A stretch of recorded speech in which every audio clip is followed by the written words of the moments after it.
अगर तुम अनुसूचित जाति से हो तो ये बात तुम्हें जरूर पता होनी चाहिए, क्योंकि भारत के संविधान में तुम्हें ऐसे अधिकार दिए हैं जिनके बारे में बहुत लोग आज भी नहीं जानते। भारत का संविधान हर नागरिक को बराबरी का अधिकार देता है। अनुसूचित जाति के लोगों के लिए कुछ खास सुरक्षा और अधिकार भी देता है। सबसे पहले आते हैं 6 मूल अधिकार। पहला, समानता का अधिकार, जिसमें कोई भी व्यक्ति तुम्हारे साथ जाति के नाम पर भेदभाव नहीं कर सकता और सभी लोग कानून के सामने बराबर हैं। दूसरा, स्वतंत्रता का अधिकार, जिसमें तुम अपनी बात रख सकते हो, कहीं भी जा सकते हो और अपना काम चुन सकते हो।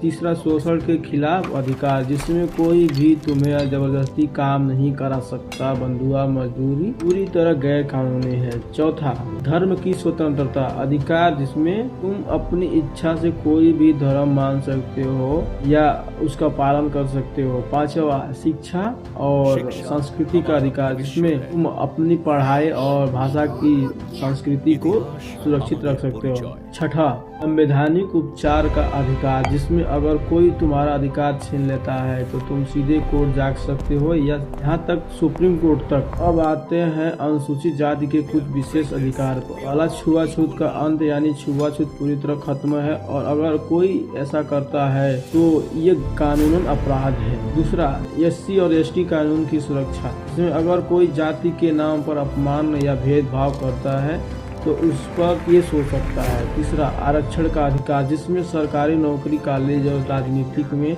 अनुसूचित जाति को आरक्षण मिलता है। याद रखो, तुम्हारे पास सिर्फ 6 मूल अधिकार नहीं है, बल्कि 3 खास संवैधानिक सुरक्षा भी है, यानी कुल मिलाकर 9 बड़े अधिकार। अगर तुम इन्हें समझ गए तो कोई भी तुम्हारा हक आसानी से नहीं छीन सकता। ऐसी सच्ची और जरूरी जानकारी के लिए ऐसी ब्लॉग को सब्सक्राइब करें। धन्यवाद।